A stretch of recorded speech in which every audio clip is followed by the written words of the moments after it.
on the Channel 4 coverage then. Yeah. What did you guys make of it at your house? Yeah, I only switched it on really in time for watching the match, rather than, I didn't catch much of the build-up, but it was good.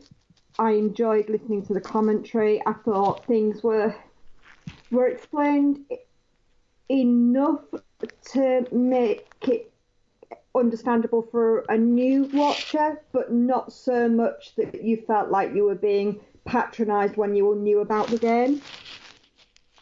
So, things about, I don't know, like kicking on the fist or something, that was just briefly mentioned, that's what happens to get a better position and things like that.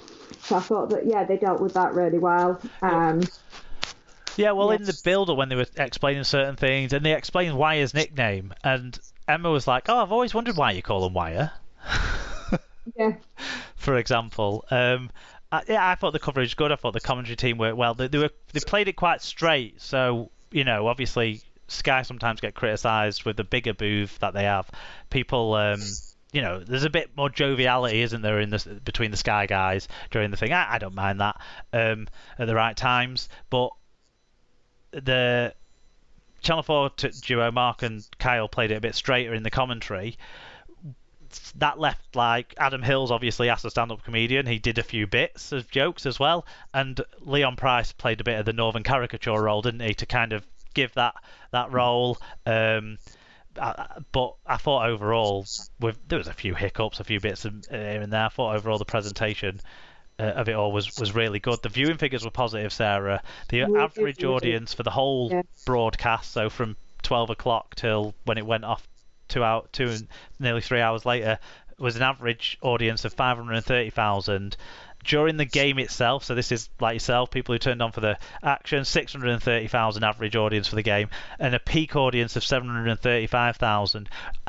I don't know how many of those people were new viewers or how many people were people rediscovering the sport. They're the two key things that Channel 4 can help us tap into, obviously. But what I do know is everyone was positive about the coverage.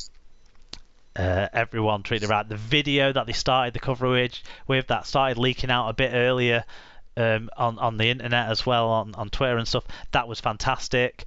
Me really, feeling buzzing about my sport that I love as well. Yeah. And when you can put, there was a Premier League football game on at the same time. There was Six Nations on. There was Winter Olympics on. It's pretty good going.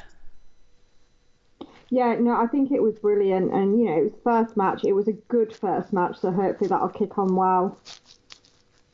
Yep. Well, next match is at Hull, so hopefully, if we see another sort of similar sized crowd and similar sort of atmosphere, and then we can't go much wrong. Let's move on to the game with the lowest crowd of the weekend, shall we? After talking about the biggest crowd.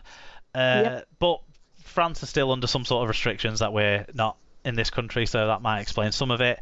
Toulouse hosting their first Super League game, hosting Huddersfield. It finished 42 points to 14 to Huddersfield. It was only 16-10 at half time, so it was really in the second half where Huddersfield made their superiority tell. 5,238 was in the crowd. Robert Hicks was the referee. In terms of the team, discipline and an inability to make ground hurt Toulouse. Penalty count was 10-5, and they only made 853 metres. Huddersfield had more ball, took advantage, 457 more metres, 6 breaks to 3 and 7 tries to 3. Not many individual stats standing out there, Sarah. No, for Huddersfield, Tui Lower here with 4 try assists, 5 tackle busts on 170 metres. And Louis Senior with 1 try on 119 metres. For Toulouse, it's just Ilias Bergal with 1 try on 151 metres. At MikeWeb58 said, due to Mrs. W reminding me how expensive a divorce was going to be if I removed myself after 8 hours of watching rugby. Only caught the first 15 minutes, so I assumed Toulouse ran out easy winners.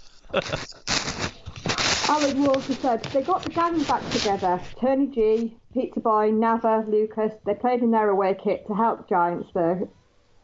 to help. Giants, though, came in the wrong kit. The Giants didn't get much else wrong in a scrappy game. They kept the ball and wore out Toulouse.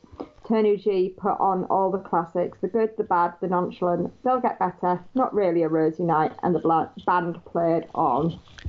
Brian Davies, who was there at the game, he said, great to finally see T.O. in Super League. It was a flat night, 8 p.m. kickoff on a cold Saturday night with no food or drink on sale in the ground and France Union playing at the same time. T.O. have loads to do to compete at this level, constantly lost the ruck and gave away far too many penalties. We'll get better though. We were without 4 of our best players from 2021. Russell and Cunningham did well. We need a kicker too. Yeah, goal kicking in this game, again. Mark W said, disappointing start and our heads dropped, but eventually pulled it back and the difference in skill and fitness got more apparent as the game went on. Some good moments from us, but I'd like to think there's more to come as the season goes on. Still, we've had worse starts to the season than half rising our way to the top of the league. Yeah, Wigan fans were crying out for why are we letting Hankinson go? He's the only one who can goal kick. Turns out he can't, lads. Don't worry about it. It's all okay. Yeah, Joseph Paolo from Toulouse got a grade A dangerous contact charge, no match penalty notice for him. He was simbing, wasn't he? It was a similar incident to the Dwyer one, but obviously Paolo hasn't had a ban for it in the last year, maybe because he only played half the games last year. What did you make of this one and you guys yourself, Joshua, anyone who watched it? So we'd had people around, so we only switched it on when it was 10-all. So we saw probably the opposite that Mike had, in that, to us, Toulouse did nothing. Switched on and Huddersfield scored just before half time, and it went downhill from there for Toulouse. That was a great try though, wasn't it, to turn on for? Yeah, it really was. And I have to admit we were only half watching as well. I can't tell you which senior was on which wing, I've got to be honest, so we're just going to have to talk about the right wing senior and the left wing senior. But that try where the right wing senior, he got the ball, kicked it ahead inside to Lola here, who passed it back out to him to show his pace and run away and score. Absolute cracking try, that, I thought. Yeah. Lola here, he threw the long pass as well for the left wing senior's try. That was a good play. Clearly from the numbers and everything, playing at full back, he enjoyed it. He had a starring role. Back under Ian Watson, showing his best again.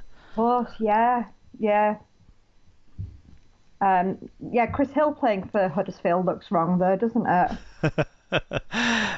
Yeah, he didn't really come up against much. I didn't feel either in this game. Maybe they weren't appalling, some of the forwards for Toulouse, but they didn't. That team, without Ford and Corella, they just can't be who they were. They're playing a centre in the halfbacks in Chris Hankinson, and he had a nice involvement in what was a nice try there, first try. You missed it, but it was, take my word for it, a nice try. Matty Russell's try. But they can't do it as well without those two guys. And yeah. I mean, this is it. Everything last year was coming through them, wasn't it? And for them not to be able to play. Yeah, and then you've got the forwards trying to make things happen, and I don't know. You have Pelissier being a bit of a wind up like he always is, but that I find that quite funny to watch, to be honest. There were some easy scores as well, weren't there, for Huddersfield as the game went on? I mean, Toulouse kept giving him territory so easily by all the short kickoffs, all the short attempts at stuff. It's good to have a crack at it, and it's entertaining and stuff. And if it's it's how they want to play or what have you. But they've got to be better at executing it then, because what you ended up doing was just tiring out everyone, and then having a situation where Ashel Bott comes off the bench and the most straightforward of long range tries. I mean, he just ran through everyone, but there was Tony Gigo kind of made an effort to go towards him, but once he didn't pass it, even though he didn't dummy it, that was it. I don't know. Yeah, poor finish for Toulouse in this one. Hopefully they'll be a lot better. Main talking point, who can they bring in? Well, by all accounts, Jamie Shaw.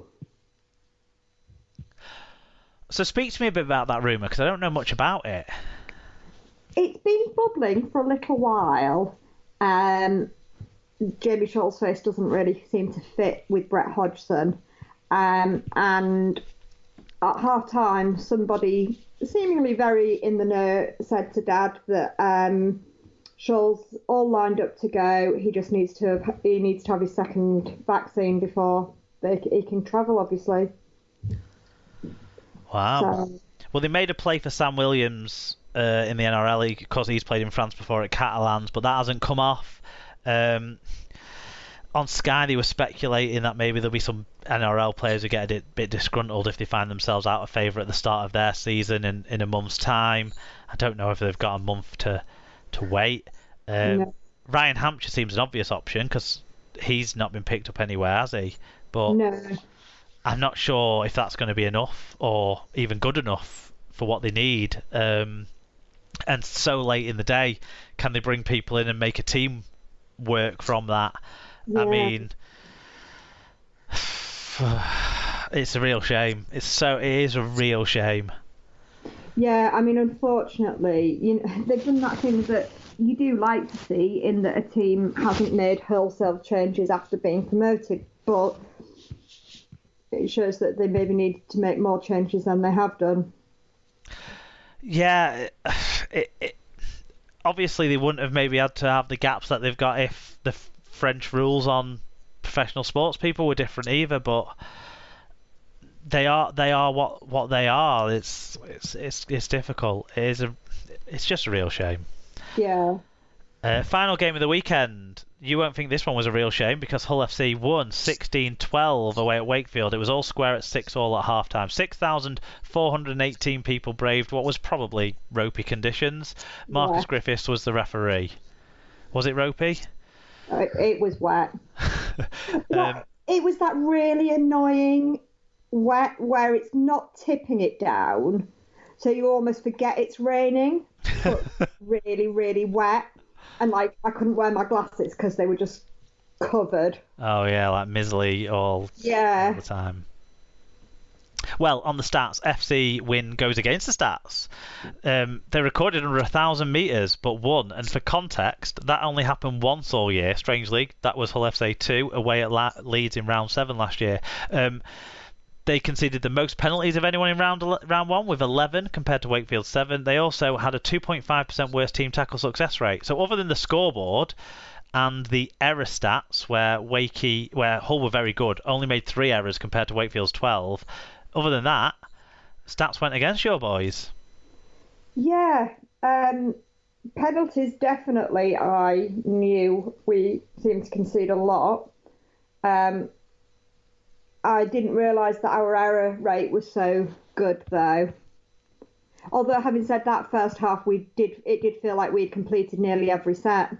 So maybe. Yeah. But yeah, individually, for Hull, Danny Houghton with 1 try assist and 55 tackles. Andre Savellier with 113 metres. For the losing Wakefield, Tom Johnston with 1 try, 176 metres. David Pinkpant-Fafita with 5 tackle busts, 129 metres and 4 offloads. Tinarau Bright Eyes Arona with 118 metres and Corey Hall with 1 try assist and 111 metres. Tom Andrews got in touch to say, Connor in shock comeback. I suppose being a full-time wanker, his hand will be quite strong. Looks like he will get a bit longer to rest it now, though. Yeah, he's got a 1-match penalty notice for his grade B high tackle. So of all the things Jake Connor's done, he hasn't dished out too many high tackles, obviously, in the last year. No. Always in Our Shadow said, shit ground, crap conditions, overzealous rest.